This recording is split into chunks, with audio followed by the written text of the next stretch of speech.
Sabihin niyo sa akin, halimbawa na, bakit ang mga kapatid na ito ay inalis mo sa talaan? Nag-asawa po ng taga-sanglibutan. Pero hindi totoo yun. Nanlamig yun. Kulang sa doktrina yun. Hindi sumasampalataya. Natatakot kang sabihin yun sapagkat tatamaan ka. Uusisay ka. Bakit? Ano ba ang ginawang pagdodoktrina? Lalaki ang pag-uusap. Para maputol ang pag-uusap, para umikli, dinaya mo.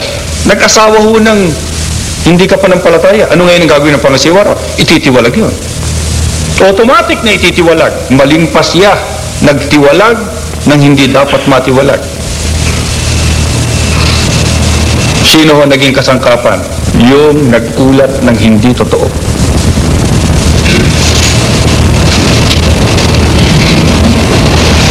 Ano ang masamang ibubunga niyan doon mismo sa may katawan? Mas mabuti siguro. Ginagamit natin sa Iglesia Katolika itong talatang ito eh. Pero ngayon tatamaan kayo dito sa talatang ito sa Isaiah 5:20.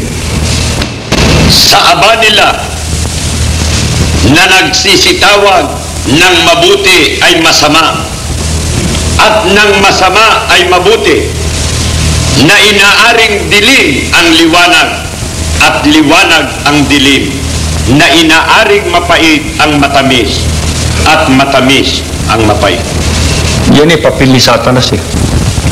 At ng mga kasangkapan ni Satanas. Ginagamit natin yan pagka ipinililiwanag natin. Ang Iglesia Katolika ho ang gumagawa niyan. Binabaliktad ho yung aral ng Diyos.